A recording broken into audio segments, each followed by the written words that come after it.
బాచుపల్లి పారిశ్రామిక ప్రాంతంలో పరిశ్రమలలో బాచుపల్లి క్లస్టర్ సిఐటియు ఆధ్వర్యంలో సమ్మె నోటీసులు ఇవ్వడం జరిగింది.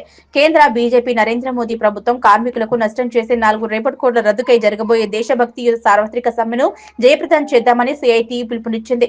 ఈ సందర్భంగా సిఐటియు జిల్లా నాయకులు ఎం చంద్రశేఖర్ మాట్లాడుతూ విబిజి రామ్జీ చట్టం, జాతీయ విత్తన, విద్యుత్ సవరణ బిల్లుల రద్దుకై సమ్మెను జయప్రదం చేయాలని కార్మికులకు పిలుపునిచ్చారు. కార్మికులను కట్టి బానిసలుగా చేసే 4 లేబర్ కోడ్లలో వేతనాల కోడ్ 2019 ప్రకారం పారిశ్రామికవేత్తల కనీస వేతనాలు ఇవ్వకుండా పరిశ్రమల యాజమాన్యాలు తక్కువ వేతనాలతో పనులు చేయించుకోవడానికి వెసులుబాటు కల్పిస్తుందన్నారు. ఇప్పటికే కనీస వేతనాలు కూడా లభించక కార్మికులు వేతనాల కొరకు ఆందోళనలు, పోరాటాలు చేస్తున్నామన్నారు. పారిశ్రామిక సంబంధాల కోడ్ కార్మికుల ట్రేడ్ యూనియన్లు పెట్టుకోకుండా ఆంక్షలు పెట్టడం, కార్మికులు ఐక్యంగా పోరాడి డిమాండ్ సాధించుకునే అవకాశం లేకుండా, హక్కులను పరిరక్షించుకునే అవకాశం లేకుండా చేసే ప్రయత్నంలో భాగమే అన్నారు. సామాజిక భద్రతా కోడ్ 2020 సంఘటితంగా కార్మికులను ఏ రకమైన కార్మిక చట్టాలు అమలు కాకుండా అసంఘటిత రంగ కార్మికులుగా మార్చే విధానమే అన్నారు.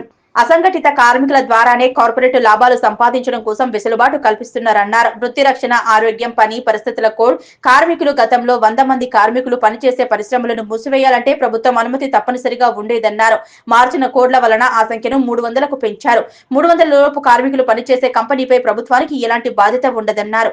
యజమాని ఫ్యాక్టరీని లాకౌట్ చేయడం, లే ఆఫ్ చేయడం, సరైన రక్షణ సౌకర్యాలు లేకపోయినా ప్రభుత్వాలు పట్టించుకునే అవసరం లేకుండా ఈ చట్టాల్లో పొందుపర్చారన్నారు.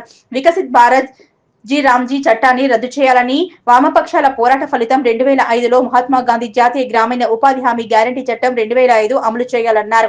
వెంటనే కార్మికులకు, ప్రజలకు నష్టం చేసే నూతన చట్టాలను రద్దు చేయాలని డిమాండ్ చేశారు. ఈ కార్యక్రమంలో సిఐటియు నాయకులు పవన్, యాదగిరి, అంజీ తదితరులు పాల్గొన్నారు.